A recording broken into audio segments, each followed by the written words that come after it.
En tant qu'élu de la Chambre de commerce chargée de la création d'entreprises, je suis ravie et surtout je vous remercie d'avoir été si nombreux aujourd'hui pour ce salon de la création d'entreprise, le 16e.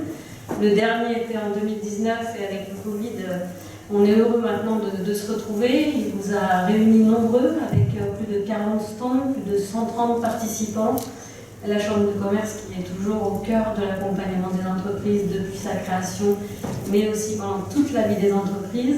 Et aujourd'hui, avec les deux ateliers, celui sur le financement, qui reste toujours une préoccupation majeure pour tout entrepreneur, mais aussi bien sur la phase d'amorçage que celle du développement, et puis également sur une thématique importante de l'implantation d'un commerce en centre-ville, comme c'est peut-être le cas sur la ville de Bayonne. Vous avez été encore une fois nombreux exposants, nombreux stands, nombreux participants. Ça montre bien ô combien c'est important pour les entrepreneurs de pouvoir se réunir, de pouvoir obtenir des conseils. Et pour ça, la Chambre de commerce est toujours à vos côtés avec l'ensemble de son panel de services et ses conseillers. Place maintenant à un moment d'échange sur le mentorat avec Mouvzi, que nous sommes heureux d'accueillir. À titre personnel, je sais ô combien le mentorat est important. Moi-même qui suis passée par la Chambre de commerce et qui était inspirée par les entrepreneurs qui l'animent et en tout cas qui en font la promotion. Voilà, c'est un sujet qui me tient à cœur, donc je suis ravie de partager cette soirée avec vous. Merci.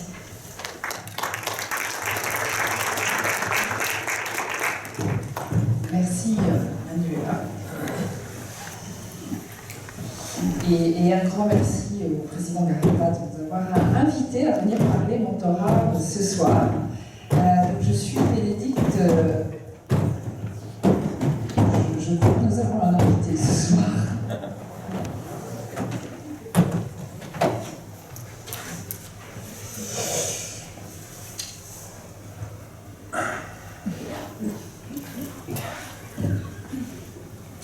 Mesdames et messieurs, bonsoir.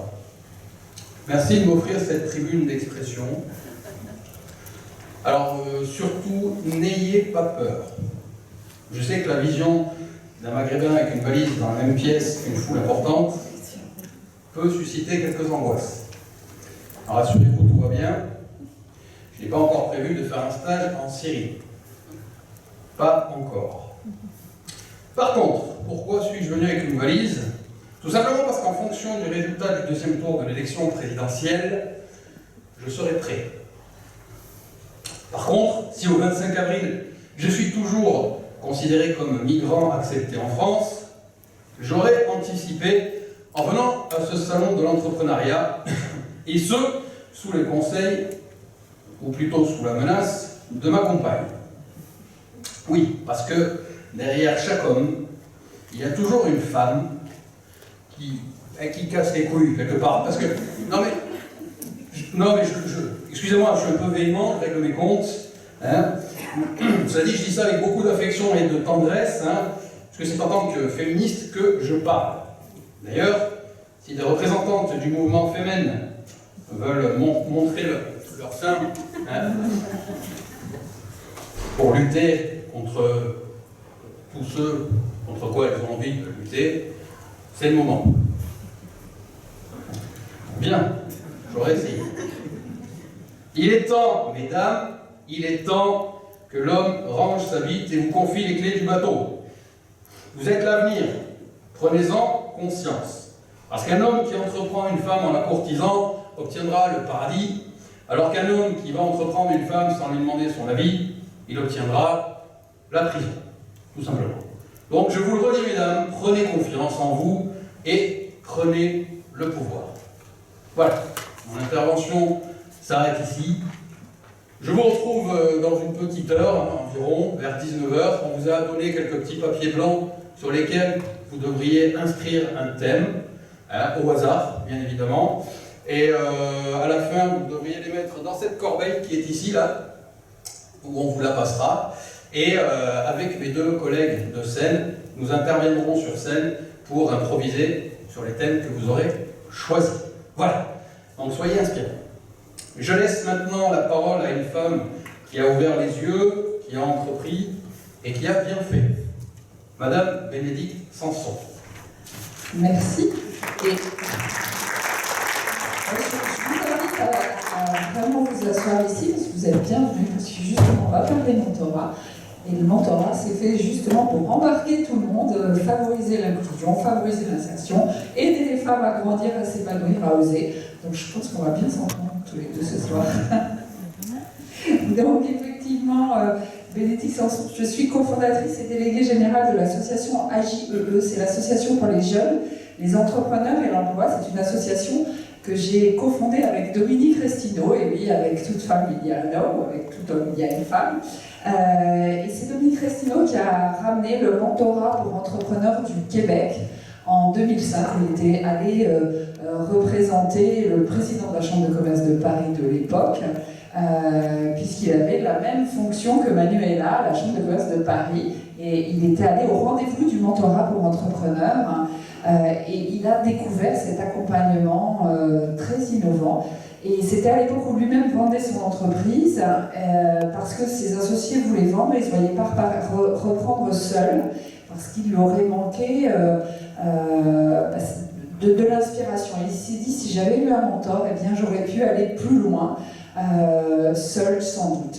Et il est revenu en France, c'est à l'époque où on parlait beaucoup des gazelles de Dutreil, et on se lamentait beaucoup aussi sur le fait qu'on n'avait pas assez d'entreprises en France qui se développaient. Et il est revenu en se disant, ben voilà ce qui manque aux entreprises françaises, c'est du mentorat. Et il a créé, pour commencer, l'Institut du mentorat entrepreneurial pour développer les entreprises à fort potentiel de croissance. Et puis on s'est rencontrés à l'époque où moi, je mettais ma propre entreprise en liquidation parce que j'avais eu très peur, je m'étais mal associée, et j'avais découvert le mentorat. Je me disais, c'est génial, c'est exactement ça qu'il me faut, parce que techniquement, mon entreprise, je sais la développer, mais j'ai une frousse absolue de grandir, de me mettre plus de charges sur les épaules. Je ne sais pas comment gérer ma vie perso, ma vie pro. Tout était compliqué, et je ne dormais plus, et là-dessus, il y a eu la crise de 2008, et donc j'ai décidé de fermer mon entreprise, mais je me suis rapprochée de Dominique Restineau, et qui m'a proposé de monter avec lui le MOVJ, le mouvement pour les jeunes et les étudiants entrepreneurs, parce que c'était à l'époque où on commençait à parler de ces jeunes qui voulaient lancer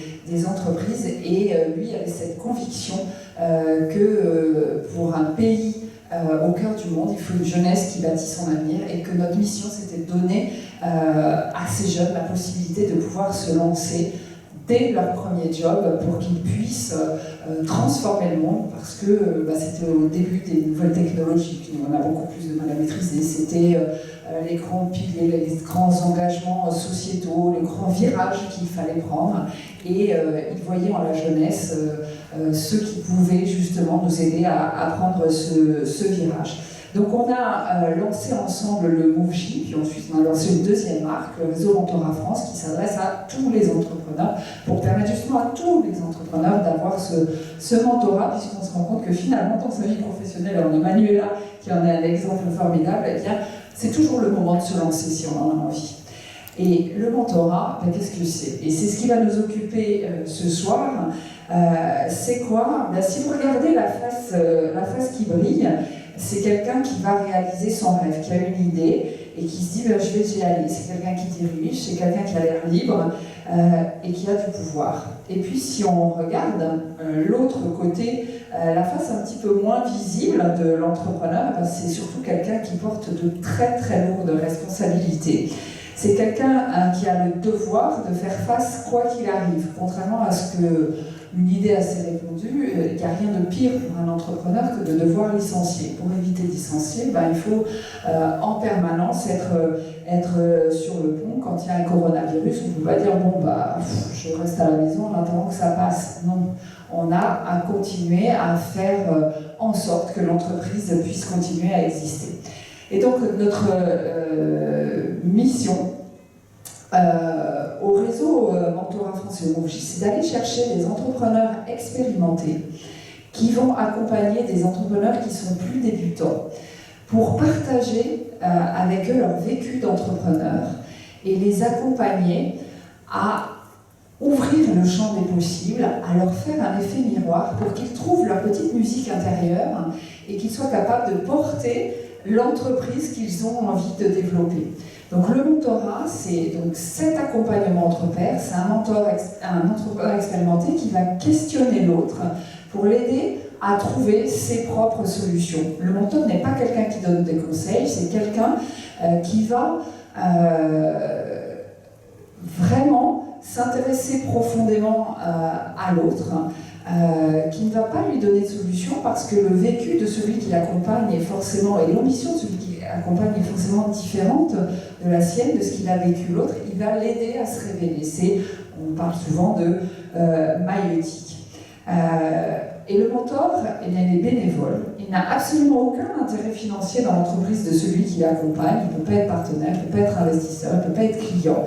Rien du tout. C'est quelqu'un qui est à côté, qui va cheminer et qui va accueillir l'état dans lequel se trouve l'entrepreneur au moment où il se voit et qui va l'aider à faire le pas suivant, qui va partager avec lui ses préoccupations, qui va lui raconter sa propre expérience pour l'inspirer et qui ne va jamais lui dire comment le faire. Et cerise sur le gâteau, on se rend compte que cet accompagnement, il permet, dans une très très grande majorité des cas, de développer de l'emploi. Alors ça a l'air magique comme ça, et je pourrais vous en parler des heures, mais c'est la raison pour laquelle j'ai amené avec moi plusieurs témoins qui vont vous donner des exemples très concrets.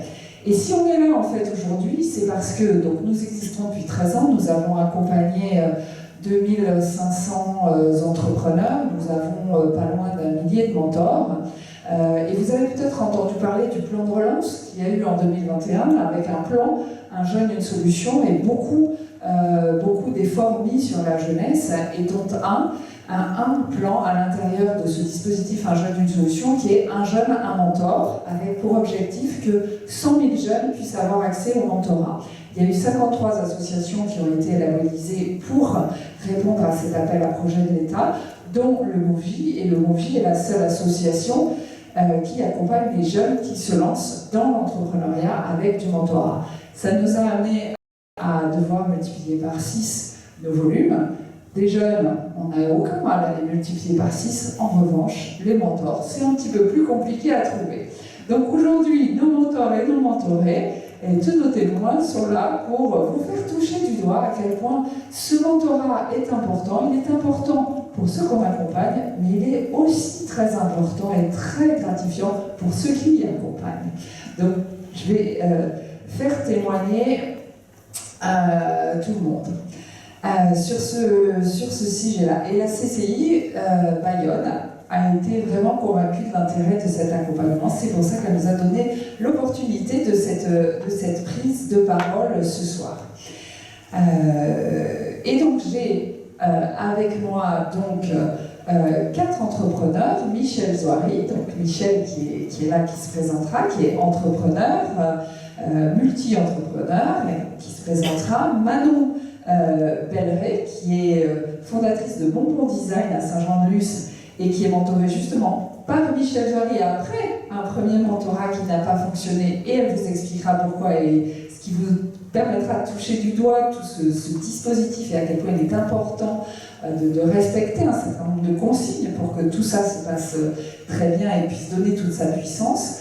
Nous avons Antonin Laurent qui est dans le programme Un jeune, un mentor et qui démarre son mentorat, et Manuela Dizier-Chanfro qui donc va, elle, débuter une promotion de femmes entrepreneurs au féminin, donc la 2e promotion en Nouvelle-Aquitaine, et Manon faisait partie de la première promotion.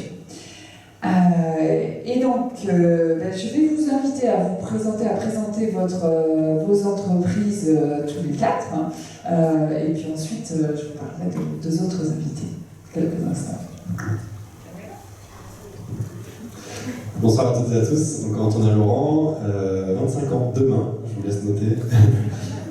J'ai fondé Lookup il y a 1 an et demi, et donc chez Lookup, on conçoit des accessoires d'ergonomie pour les entreprises, support d'ordinateur pour améliorer la posture, sous-main pour améliorer l'espace de travail. Et la particularité, c'est qu'on fait uniquement fabriquer en France à partir de matériaux issus de l'économie circulaire, réemploi de chutes industrielles, initiatives dans le recyclage, ce qui qui nous permet du coup de proposer un environnement de travail sain pour chacun et chacune. Manuela Dizier Chanfreau, 43 ans hier. Moi j'ai travaillé 15 ans dans le secteur privé puis public avant de me lancer dans l'entrepreneuriat, donc il n'y a pas d'âge pour entreprendre. J'ai créé Butterfly, cofondé Butterfly. On est une plateforme qui met en relation des familles et des jeunes au pair. Donc des au pairs, ce sont des étudiants qui sont nourris, logés, blanchis, qui reçoivent de l'argent de poche en contrepartie d'argent de poche, qui proposent des heures de garde en contrepartie d'argent de poche. On accompagne des familles françaises en France et à l'étranger. Aujourd'hui, on a un peu plus de 20 nationalités avec lesquelles on travaille, d'étudiants de divers pays.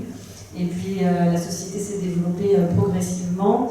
On a immatriculé en 2018. On a traversé le Covid, qui pour nous a été une période compliquée avec la fermeture des frontières. Je n'avais jamais mis ça dans mon SWOT de départ que les frontières puissent fermer, comme je n'avais jamais mis dans mon SWOT de départ qu'il puisse y avoir la guerre en Europe. Et aujourd'hui, on accompagne également les jeunes dans leur projet d'orientation et également dans leur scolarité de mobilité à l'international, puisque nos clients sont des étudiants et des élèves de la mobilité. Et donc voilà, on grandit petit à petit. Aujourd'hui, nous sommes 6 personnes chez Butterfly. Et je suis ravie de travailler avec vous sur le sujet du mentorat qui, pour moi, m'a beaucoup apporté dans mon parcours d'entrepreneur. Alors moi, je suis Michèle Zouari. Si j'avais pu être mentorée à l'époque, j'aurais adoré.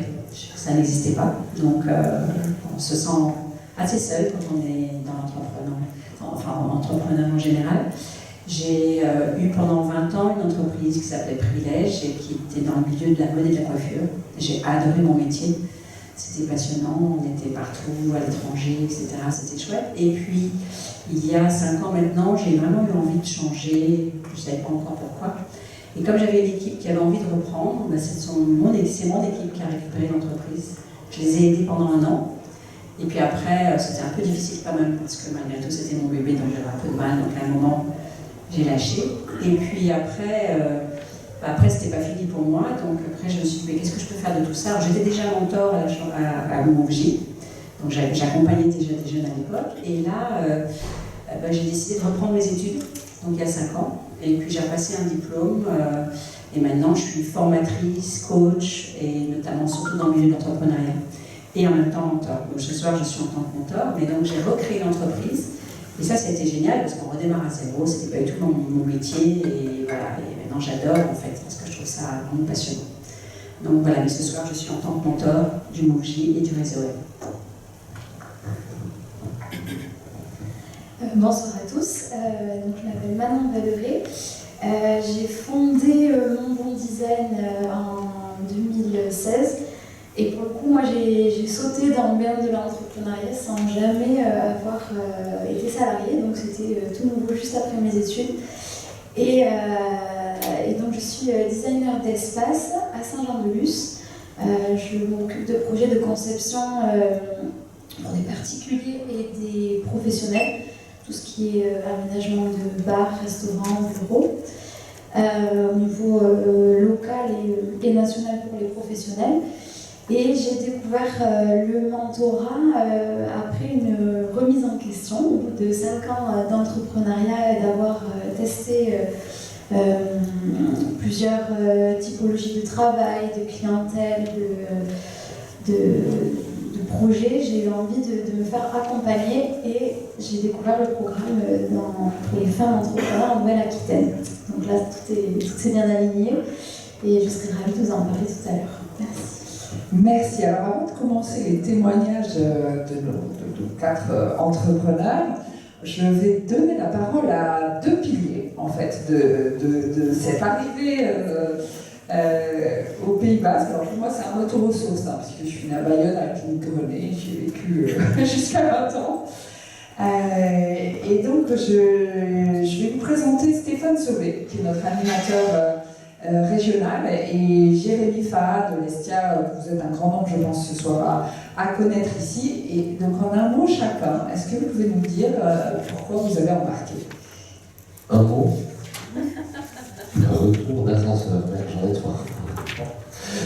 coup, donc Stéphane Sauvé, moi je suis l'animateur effectivement du MOUJ et du réseau Mentorat France en Nouvelle-Aquitaine. La partie féminine, c'est Bénédicte, hein, le Pays Basque qui nous a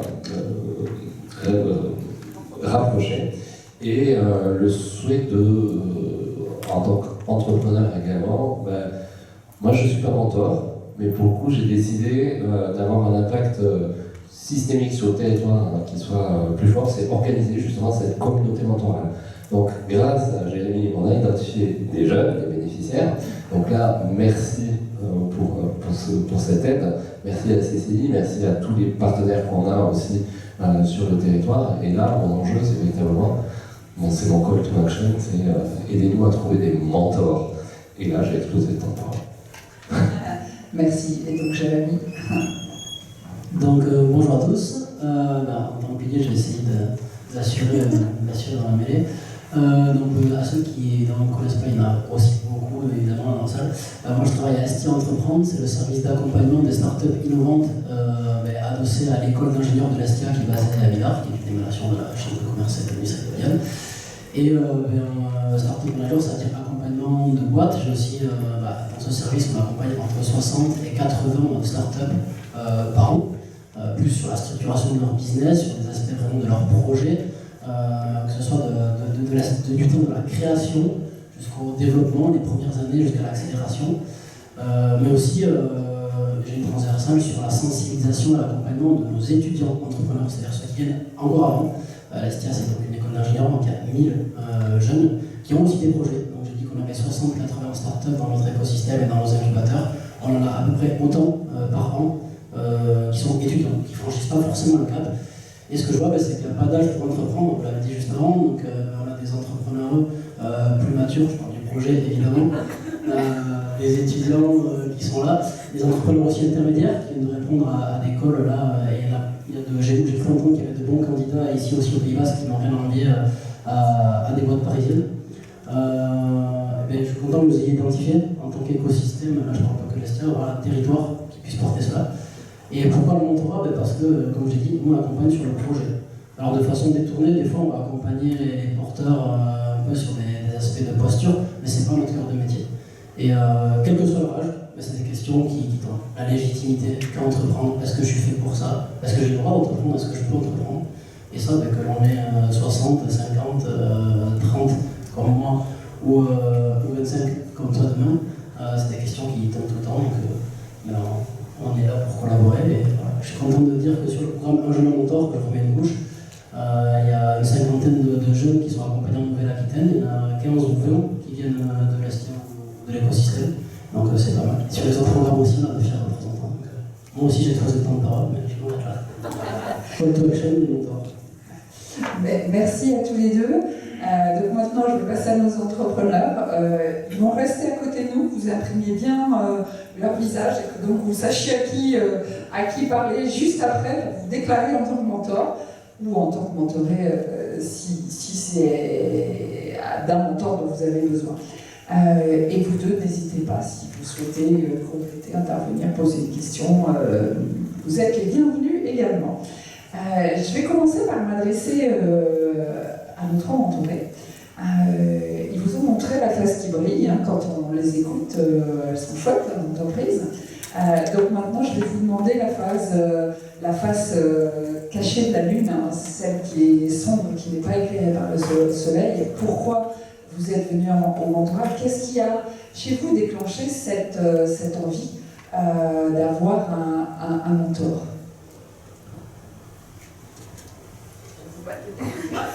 Non, je pense. Moi, quand j'ai découvert le mentorat, c'était en octobre 2020, au sortir des premiers, deuxième confinements, je ne sais plus trop où on était, mais bon, on s'était lancé deuxième. Ça n'empêche que c'était vraiment une phase de remise en question, comme pour tout le monde. Et j'ai vu dans le mentorat une porte pour pouvoir discuter avec quelqu'un et sur un temps qui nous permet de prendre du recul, qui est assez codifié quand même, on en reviendra tout à l'heure sur comment ça se passe. Mais voilà, moi c'était une période compliquée où j'ai redoublé d'efforts de travail jusqu'à un burn-out. Donc ça, c'est une autre réalité de l'entrepreneuriat à peine 30 ans, je ne les avais même pas. Donc l'année dernière, donc ça c'est une des réalités de l'entrepreneuriat et là il faut aller chercher des pistes et des personnes avec qui pouvoir parler assez librement et se remettre en question, et ça j'en ai trouvé des réponses à travers le mentorat, notamment du mentorat de groupe dont on en a parlé tout à l'heure.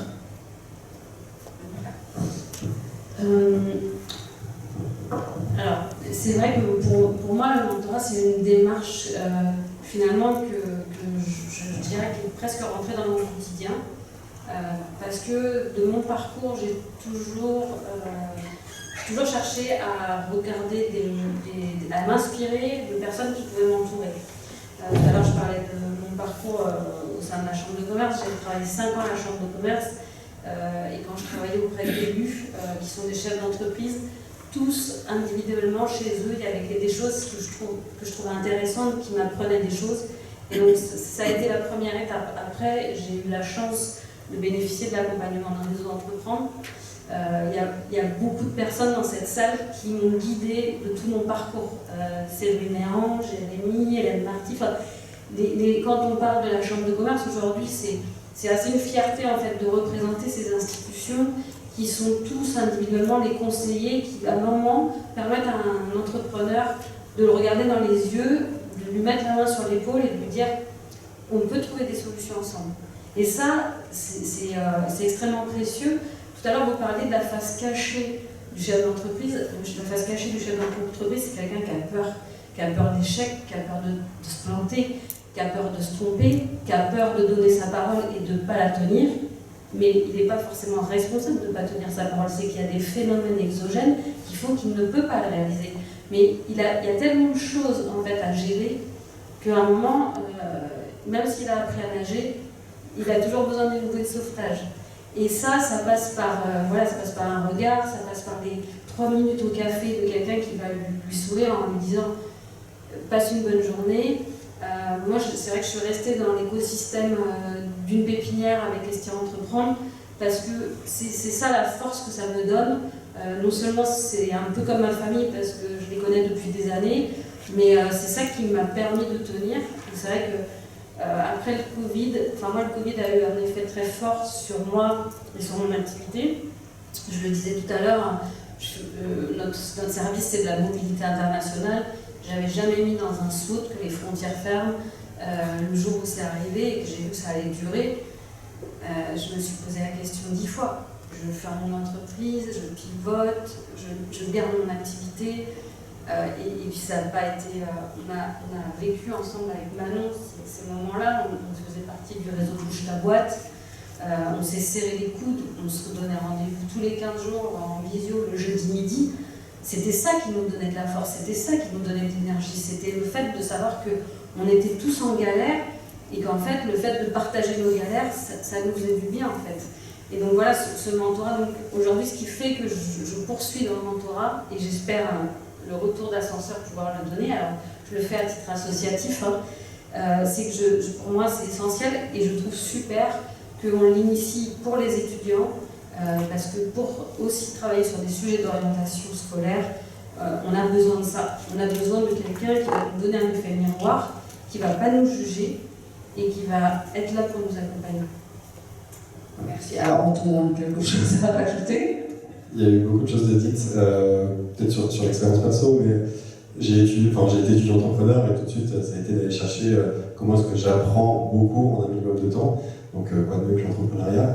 Et dans toutes ces années entre études et création d'entreprise, j'ai eu la chance pareil d'être accompagné par beaucoup de personnes dans l'écosystème. Donc je pense effectivement à Estia, j'ai participé au concours Les Entrep, il y a eu Pépite France, l'incubateur Eticop. Et tout cet accompagnement, c'est comment est-ce que d'une idée, on en passe à une idée d'entreprise, comment est-ce que d'une idée d'entreprise, on en fait une entreprise, et ensuite l'entreprise vient. Et c'était génial pour apprendre, sauf qu'à un moment donné, où là, ça y est, je me sens lancé et je suis satisfait de tout ce qu'on fait avec Lookup. Sauf qu'il y a eu 2 ans, je me suis un peu oublié, et c'était l'entreprise avant tout. Et de pouvoir prendre ce recul et de discuter, d'échanger avec quelqu'un qui a vécu ça et qui a l'expérience de se dire bah ouais, pense aussi à toi parce que c'est toi la locomotive, et donc d'avoir un moteur et un mentor qui nous permet de nous confronter à certaines situations, d'échanger en toute bienveillance sur des conversations saines, c'est précieux, c'est ça que je vais chercher les mentors. Vous avez dit tous les 3 des choses vraiment importantes, hein, faire une pause, ne pas s'oublier. C'est vrai que si c'est l'entrepreneur qui est à la tête, qui est la locomotive, et que la locomotive tombe en panne, qu'est-ce qui se passe? C'est ce qui est arrivé à Manon. Qu'est-ce qui se passe? On fait le point, et d'avoir un entrepreneur bienveillant, ce que nous disait Manuela, un entrepreneur bienveillant qui ne va pas vous juger. Pourquoi il ne vous juge pas? Parce qu'il a le même vécu que vous. Il sait à quel point c'est difficile. Alors moi j'ai un mentor que j'aime bien citer qui me disait: on mesure le succès d'un entrepreneur au nombre de ses nuits blanches qui diminuent. Et bien finalement, d'avoir un mentor, ça permet déjà, surtout quand c'est une première boîte, ça permet de se dire ce que je vis, c'est juste normal. Je ne suis pas plus bête que la moyenne, c'est difficile, et je vais pouvoir partager cette difficulté dans les moments de grand désespoir et de grand j'en ai ras-le-bol, j'arrête tout. Le mentor va dire: oh là là, ça me rappelle la fois où moi aussi j'ai dit ça, mais j'avais pas de mentor pour me dire de ne pas arrêter. Et j'ai vraiment failli faire, et j'ai perdu un temps fou. Alors, quelle est la chose principale, si vous aviez 1 ou 2 exemples concrets que vous aimeriez travailler avec votre mentor? Toi, tu nous dis, Antonin, que tu t'es oublié. Alors, je vais faire juste une petite parenthèse. Vous savez, quand on va faire des conférences sur l'entrepreneuriat dans des établissements de formation, des IUT, il y en a qui me disent: oui, mais comment on fait pour trouver un petit copain, une petite copine quand on est entrepreneur, parce qu'on fait que bosser? C'est possible quand même de fonder une famille? Alors, est-ce que ça fait partie de tes sujets? Qu'est-ce que ça veut dire s'oublier? Comment tu envisages ça? J'ai pas de retour à faire sur fonder une famille, j'en suis pas encore là. Effectivement, il y a un équilibre à trouver sur le vie pro, du perso, où vu qu'on découvre, c'est nous qui allons faire nos expériences de à quel point là je me suis oublié et c'est Antonin de Lookup et il n'y a plus personne d'autre, ou à quel point là je suis totalement déconnecté et je vis à côté de l'entreprise. Donc il y a des expériences où on va tester.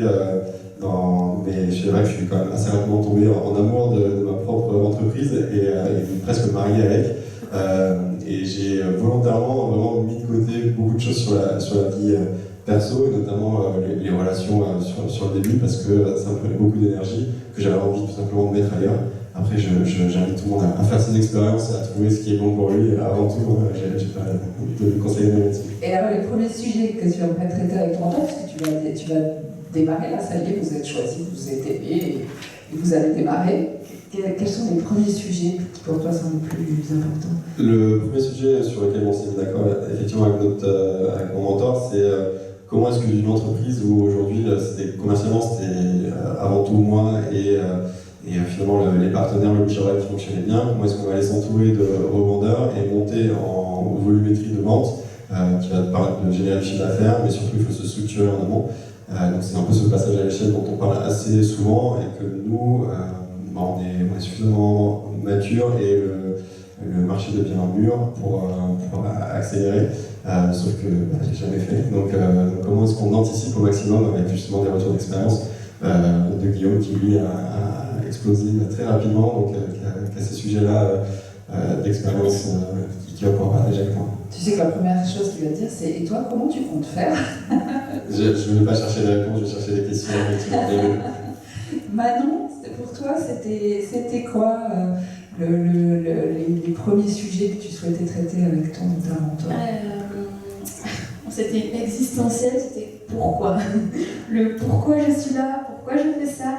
Après avoir testé pendant 5 ans, et ça fait aussi partie d'une remise en question globale, c'est quelles sont mes réelles valeurs et qu'est-ce que je fais là concrètement, pourquoi je me lève tous les jours.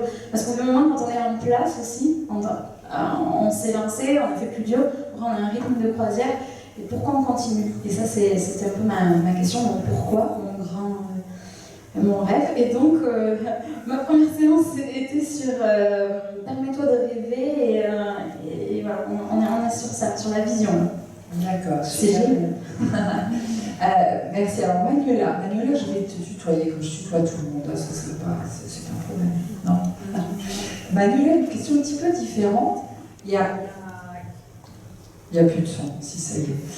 Il y a souvent aussi, on a des jeunes entrepreneurs qui nous disent mais comment je vais faire, mon mentor il a super bien réussi, mais moi je suis tout petit, je vais le déranger.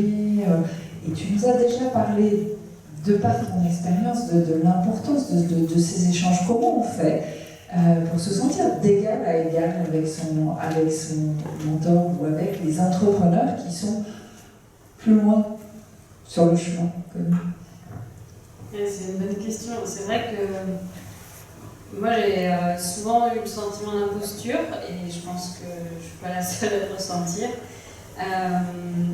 Je pense qu'après ce sujet de légitimité, ça peut durer toute la vie. Mais ce que j'ai appris et la façon que j'ai appris d'expérience de le contourner, c'est que finalement quand on m'a demandé de l'aide, la personne elle est très heureuse de donner de l'aide. Et c'est gratifiant autant pour la personne qui aide que pour la personne qui est aidée. Parce que c'est une marque de confiance que de demander de l'aide à quelqu'un. Néanmoins, j'aurais toujours besoin de le préparer. Le premier abord restera une étape d'oser demander de l'aide, mais je pense que je démarrerai en disant tu peux m'aider, tu es passé par là et ton expérience va m'en rendre service, donc est-ce que tu peux m'aider? Dans le message de est-ce que tu peux m'aider,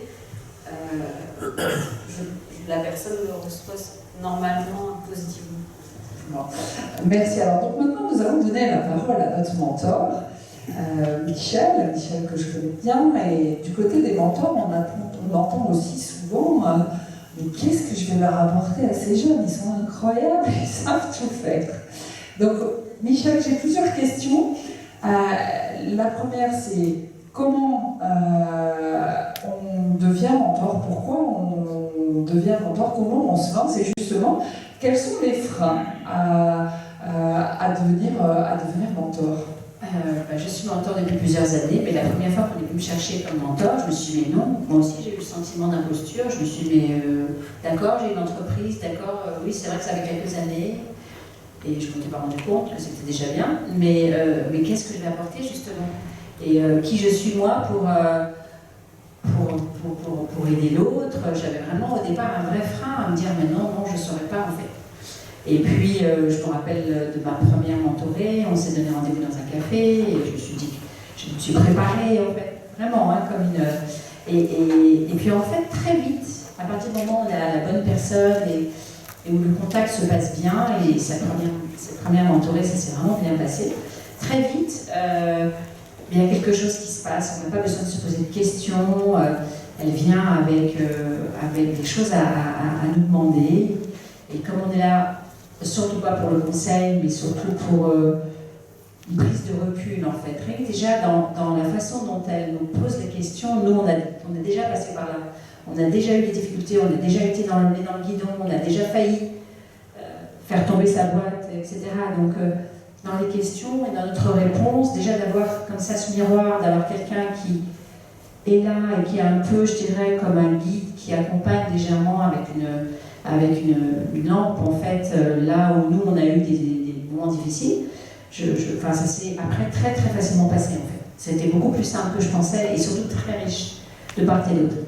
Donc tu nous dis la première fois que j'ai rencontré ma première mentorée, est-ce que tu peux nous parler justement de cette rencontre? On rentre dans comment le mentor et le mentoré se choisissent, parce que vous vous rendez compte à ce qui est dit que c'est des choses qui sont intimes, qui vont être partagées, qu'il faut se sentir vraiment bien avec son mentor. Donc nous, on a l'habitude de dire que le mentor et le mentoré se choisissent. Mais c'est vrai qu'on accompagne un petit peu ce choix. Tu peux nous en parler, puis après Manon nous fera part aussi d'un retour d'expérience. Bien, en fait, grâce au réseau M ou Mouv'J, déjà, ils savent un peu qui nous sommes, ils connaissent un peu notre parcours, donc ils nous présentent en principe des personnes qui souvent nous correspondent. D'accord? Donc j'ai eu beaucoup de chance, moi, à chaque fois, toutes mes mentorées et mes mentorés, oui, et eux et Ça s'est bien passé, parce que, sauf une fois. Mais et j'aurais dû m'en rendre compte dès la première fois d'ailleurs, parce que cette fois-là, ça n'a pas bien fonctionné, mais dès la première fois, c'était pas clair, j'arrivais pas à comprendre. Mais pour les autres fois, l'idée c'est qu'une fois qu'on se met d'accord, une fois qu'on s'est vu une première fois, on signale donc à Bougie ou au réseau web en fonction qu'on est intéressé. Et là, on a ce qu'on appelle une charte mentorale, c'est-à-dire qu'on est à 3 et on discute des principaux objectifs qu'on veut mettre en place, notamment la mentorée nous dit moi j'aimerais bien en gros qu'on travaille là-dessus et là-dessus. Mais à la base, il n'y a pas d'objectif précis, puisqu'en fait, on aide la personne là où elle en est. Si c'est un problème de salarié, on en parle à ce moment-là. Si c'est un problème de trésorerie, on en parle. Si c'est un problème autre, voilà. Donc, comme il n'y a pas de résultat précis, mais il y a surtout un accompagnement qu'on a en fait tous les mois. C'est un accompagnement à peu près sur 1 an, et on accompagne la personne une fois par mois. Plusieurs heures, on se voit ensemble et on discute, et là, voilà, il n'y a pas de sujet précis. Alors, quand il s'agit, là, cette fois-ci, c'était la vision, c'était très intéressant, parce que ça permettait, mais parce qu'en fait, c'était intéressant pour toi de l'avoir à ce moment-là, donc on a vraiment parlé de la vision et de la stratégie, mais ça peut être la prochaine fois, même un problème entre la vie pro et perso. Ça m'est arrivé avec des mentorés, où il y avait un vrai problème à ce niveau-là, qu'on en ait parlé d'une façon, et comme c'est très confidentiel et qu'il y a vraiment grande confidentialité entre nous, rien n'est dit, et surtout on fait ça bénévolement à la base, donc on n'a pas du tout de lien ni d'intérêt particulier. Il y a vraiment quelque chose de fort qui se crée. D'ailleurs, mes premières mentorées, je garde contact, on reste en contact, on se contacte de temps en temps, et ça me fait plaisir de les voir évoluer en fait. Et cette évolution est magnifique, de les voir vraiment bouger, c'est vraiment très gratifiant. Merci Manon. Alors du coup, parlant de ce choix, toi, tu as démarré une relation mentorale qui n'a pas fonctionné, et donc, nouveau mentor, Oui, tout à fait. Michel. Est-ce que, avec le recul, tu peux nous dire pourquoi ça n'a pas marché? Oui.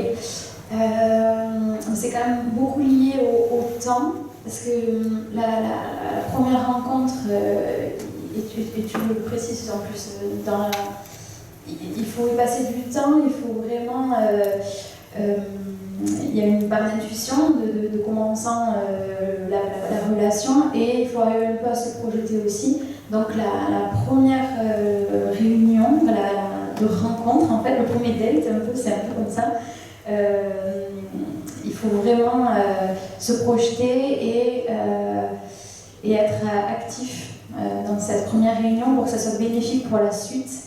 Et dans la relation, plus tard, il faut aussi que ces rendez-vous soient importants et pas juste le vendredi à 17h sur un bout d'agenda. C'est vraiment un gros investissement de la part des deux personnes. Il y a beaucoup de mise à nu dans les relations qu'on a eues aussi en groupe. Ça, c'est un autre sujet, mais c'est énergivore. Mais c'est une belle réunion, hein, c'est ça que je veux dire. Mais c'est sérieux, donc quand on s'engage, que ce soit le mentor ou le mentoré, il faut lui donner de sa personne. Quand tu vas chez l'ostéopathe et tu ressors, t'es épuisé, mais le lendemain, qu'est-ce que tu vas faire? Oui, mais c'est bénéfique derrière. Mais c'est engageant, mais c'est ça que j'en retiens de la première relation mentorale, c'est qu'il faut prendre parti des deux côtés. Oui, vous n'aviez pas peut-être pris la mesure ou du temps? Moi, je n'avais pas pris la mesure, en tout cas, de cet investissement. Ouais. Et alors, toi, du coup, Antonin, tu viens de signer. Qu'est-ce qui t'a plu chez le mentor, justement, dans cette rencontre que vous avez pu avoir? Vous avez eu un échange téléphonique, hein, je crois. Qu'est-ce qui t'a plu chez ce mentor, et pourquoi tu te dis oui, j'y vais, c'est la bonne personne? C'était par téléphone, et effectivement on a échangé, c'était très fluide très rapidement, le tutoiement et justement ce bon jugement je suis juste là pour observer ce que tu es en train de faire, parle-moi de toi, je vais parler de moi après, vois si mon parcours te correspond, et ensuite on va présenter l'un et l'autre ce qui peut nous intéresser dans le parcours de chacun. Et ça s'est fait d'une manière tellement saine et amicale presque dès le début que je me suis senti dans un stade presque de confort et d'envie de pouvoir poursuivre une relation qui, comme on dit depuis le début, bienveillante. Donc voilà, et puis il y avait des thématiques et des sujets communs que je découvrais à chaque fois au cours de la conversation. Donc ça donne envie. On a quelqu'un qui nous ressemble et qui peut nous questionner sur des sujets et réagir parce qu'il comprend ce qu'on dit. Donc pas mal de choses. Ouais, un vécu d'entrepreneur, c'est vrai, un point important, c'est qu'on va à la fois chercher qu'il y a un matching humain et on va faire en sorte que le mentor ait connu les enjeux qui sont face au mentoré pour qu'il sache questionner. Alors les mentors sont formés à avoir cette posture parce que c'est pas une posture qui est évidente à tenir. Hein. Peut-être que Michel, tu peux nous en dire quelques mots sur cette posture de mentor, à jamais devoir dire ah mais si j'étais toi je ferais ça. Lâcher le volant, c'est pire que dans l'auto-école. Hein. T'as pas de pédale pour freiner ni pour accélérer. Donc comment on vit ça en tant que mentor? En fait, c'est beaucoup dans l'humilité. Ce qui est magnifique, c'est qu'en même temps, on accompagne l'entrepreneuriat, et moi j'ai toujours adoré ça, donc c'est merveilleux de savoir qu'on accompagne quelqu'un qui crée. Et en même temps, on est juste là pour poser des bonnes questions. Et en fait, en posant juste une question, et donc en donnant un autre angle à notre mentoré qui lui est dans le guidon, et en lui permettant de poser des bonnes questions, ça lui permet vraiment de voir de nouveaux angles. Et on ne donne jamais de conseils, mais le questionnement permet déjà vraiment d'ouvrir. En fait. Et on a vraiment cette prise de recul immédiate. Donc le bon questionnement, la bonne façon de répondre, et puis de temps en temps, donner des exemples sur ce qu'on a fait nous-mêmes, donc d'entrepreneurs, à tel moment, voilà, dans tel cas, quand tu étais là, voilà, moi personnellement, voilà ce que j'ai fait. Et c'est juste mon cas, c'est tout. Sinon, vraiment, un bon questionnement, une maïotique, comme on dit, permet énormément de l'altérité avec l'autre, quoi. Donc on est tout de suite avec quelqu'un qui voit pas comme vous, qui n'est pas dans le même guidon que vous et qui d'un coup vous ouvre les horizons, ça aide énormément. Merci Michel, je vais m'adresser à Manuela maintenant. Alors on a parlé beaucoup de valeurs, hein, de bienveillance, de confiance, de partage. C'est des mots qui peuvent paraître très étonnants dans un monde économique. Manuela, comment ça résonne pour toi et comment tu peux nous convaincre qu'effectivement ce sont des valeurs qui ont tout à fait leur place dans l'entrepreneuriat? Alors, le bénévolat aussi.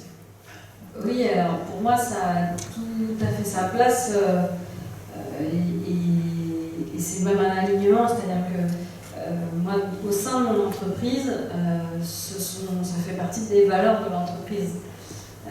Notre cœur de métier, c'est de mettre en relation des familles et des étudiants au pair. Donc, il y a dans notre service, dans l'ADN de notre service, il y a bienveillance, il y a solidarité, partage, respect.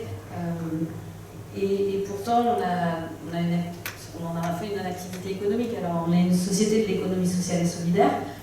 Mais pour moi, il n'y a pas d'antinomie entre bienveillance et économie.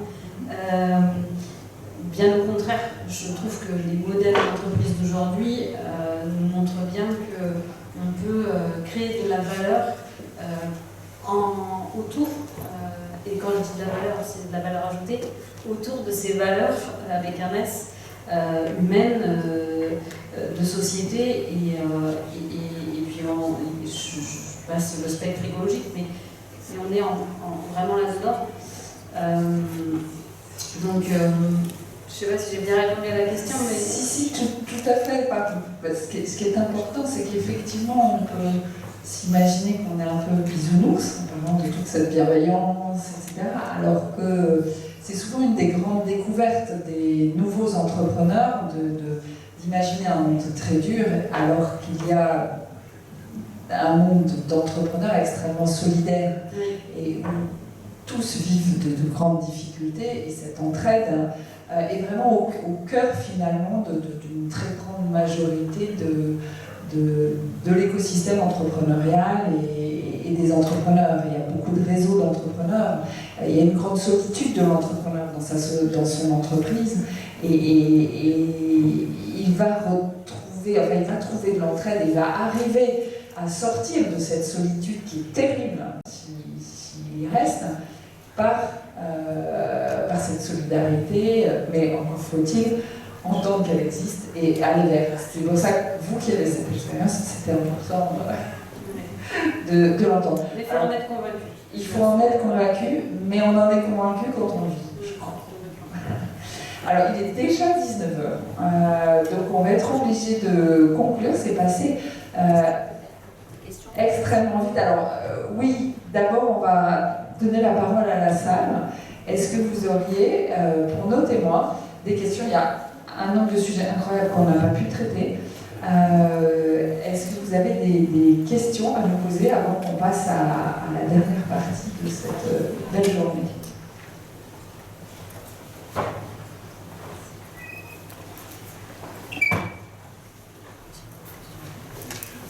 Alors, un petit commentaire de Jérémy. C'est toujours la plus dure. Ouais, ça me permet de faire la transition, comme ça les gens n'ont pas l'impression de poser des questions. Alors, moi, juste quelque chose qui m'est émergé dans ma tête au moment où vous parlez. Je pense qu'autour de l'entrepreneuriat, alors voilà, je ne suis pas entrepreneur et je ne suis pas mentor non plus, mais on en voit des entrepreneurs, voilà, c'est notre quotidien. Je pense qu'il y a un vrai travail que le mentorat peut arriver à apporter, c'est la démystification de ce que veut dire entreprendre, alors dans le sens positif ou négatif, c'est-à-dire l'entrepreneuriat c'est dur, et donc du coup faire croire à toutes les personnes que voilà, aujourd'hui créer une start-up, on va dans une magazine, l'argent va tomber comme ça, etc. Donc vraiment faire comprendre que c'est quand même un long chemin de croix, mais c'est un chemin de croix qui aussi peut être magnifique, et donc à l'inverse, l'entrepreneur super-héros aussi. La démystification, c'est aussi celle-là. Aujourd'hui, les entrepreneurs de tout âge, tu vois, c'est la pression qui se met aussi, dans le sens où on a l'impression qu'il faut être un super-héros, mais parce que c'est ce qu'on nous fait miroiter, quoi. Mais voir d'autres entrepreneurs, je pense, c'est ça qui peut les aider, quoi. Et là, j'ai deux mini-anecdotes. La première qui vient en témoignant, c'est Manuela, lors d'un événement qu'on fait chaque année à l'Estia, donc qui est le workshop étudiant jeunes entrepreneurs, où des entrepreneurs viennent témoigner auprès des jeunes. Et clairement, en fait, cette année, plus que d'autres années, ça m'a marqué. Les questions, elles n'étaient pas sur le business model, elles n'étaient pas tant que ça sur les clients, sur comment je structure mon business plan, etc., etc. Toutes les questions, elles ont porté, en tout cas les plus fortes, sur la légitimité, sur est-ce que j'ai le droit, est-ce que je peux. Concrètement, perso, ça se passe comment. Est-ce que vous dégagez un salaire? Toutes ces questions qu'aujourd'hui on n'ose pas poser vraiment parce qu'on a l'impression que c'est des questions cons. Sauf qu'en vrai, nous les entrepreneurs, nous ils viennent nous parler de ces problématiques. Et sauf que c'est pas forcément totalement notre métier. Et les gens ils posent toutes ces questions là-dessus. J'ai vu aussi Manuela trembler comme une feuille en présentant son projet devant des jeunes alors que tu faisais office d'entreprise très mature, tu n'avais rien risqué. Et là où je me suis dit, ça m'a surpris, je me suis dit, mais en même temps je me suis dit, mais non, mais c'est là que ça prend tout son sens. Les jeunes, ce qu'ils ont vu, ils ont vu la même chose que toi, tu avais la larme à l'œil, tu tremblais, mais en fait ils sont venus chercher cette authenticité. Moi en tant qu'accompagnateur, je peux leur dire tout ce que je veux, Hélène peut leur dire tout ce qu'elle veut, Stéphane pourra leur dire aussi. Mais là, quand un entrepreneur le vit dans sa chair et qu'ils sont en train de trembler, là ça leur parle. Voilà, tout simplement. Et concernant l'entrepreneuriat, je le vis à la première personne à la maison, avec l'entrepreneur aussi qui se lance. Et bien là, la casquette, je vous demande de tester ceux qui ont des conjoints ou des conjointes là, mais en tout cas, la casquette du conjoint ou conjointe ou de l'accompagnateur conjoint, ce qui est encore pire, ça marche pas du tout. Et clairement, à chaque fois qu'elle revient avec la banane et le sourire, c'est quand elle a rencontré d'autres entrepreneurs qui ont partagé. Et en vrai, moi je me dis, mais ils t'ont dit la même chose que ce que je t'ai dit, sauf que c'est beaucoup mieux, mais ça vient de notre prisme. Ah ouais, on a décidé aujourd'hui de ne plus en parler. En fait, elle me sollicite plus sur des critères artistiques, ce qui n'est pas du tout mon métier, et rien sur le business. Donc, du coup, c'est vachement bien. Voilà. L'authenticité des entrepreneurs et ce rapport peer-to-peer, je pense que c'est vraiment la force du truc. Je vais t'engager. Je voudrais juste compléter, et je te rejoins complètement et je suis entièrement d'accord avec toi que c'est ça, je pense, il y a l'aspect du modèle économique, il y a l'aspect comment je vais chercher des clients, mais finalement, ce dont on se rend compte quand on entreprend, c'est que là où c'est le plus dur et en même temps le plus grand défi, c'est le développement personnel et d'investir sur soi. Et ça fait le lien avec le mentorat, et tout à l'heure vous me demandiez mais pourquoi le mentorat? Moi j'ai pris conscience avec le temps que si j'investissais pas pour moi, je m'essoufflerais dans ma vie personnelle et dans ma vie professionnelle. Et le mentorat, ça permet justement de grandir, de continuer ce chemin personnel, de ce chemin de la vie, qui est la connaissance de soi et qui est sans fin finalement. Et ça permet ça, le mentorat.